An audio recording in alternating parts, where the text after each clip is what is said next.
कल के चुमा देलू नखरा करेलू रानी हो, तू पगले बना देलू ए मेरी जान हो। तू पगले बना देलू रानी, दिलवा हो गइल दीवानी। कमरिया जब तू हिलावेलू उड़ जाला रात के जवानी। लाइकल के चुमा देलू धीरे धीरे हो, हमरा दिल में बस गइलू हीरे हीरे हो। तू पागले बना देलू रानी हो, अब तू ही हमर कहानी हो।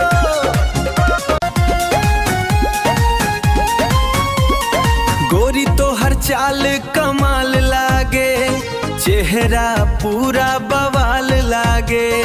जब तू हंस के देखेलू हमके, दिलवा के हाल बेहाल लागे।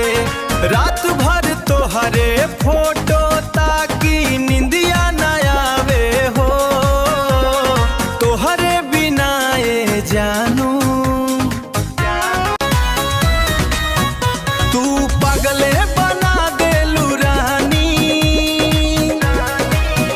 दिलवा हो गइल दीवानी। आँख मारे तू धीरे धीरे, बढ़ जाला दिल के धड़कन।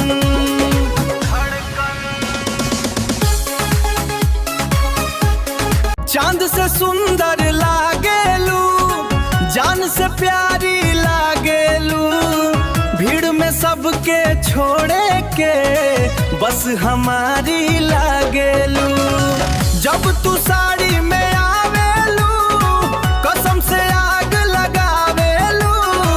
पूरा मोहल्ला देखे तोहरा, सबके पागल बनावेलू। बरसात के रतिया में तोहरा संग भीजे के मन बा।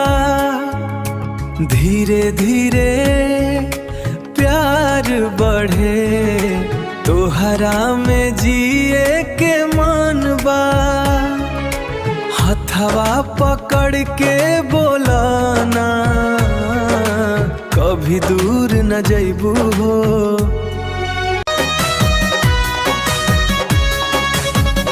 आयुष के पागले बना देलू रानी, दिलवा हो गइल दीवानी। लाइकल के चुमा देलू जानू, बन गइलू तू जिंदगानी। बन गइलू तू जिंदगानी। तोहरे नैना के जादू जान मारेला हो, देखते ही दिलवा बेकाबू हो जाला हो। तू पागले बना देलू रानी, दिलवा हो गइल दीवानी। कमरिया जब तू हिलावेलू उड़ जाला रात के जवानी।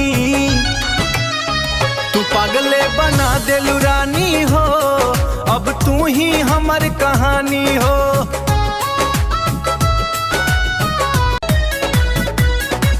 ए रानी तोहरे प्यार में पागल हो गइल बा। तोहर अपना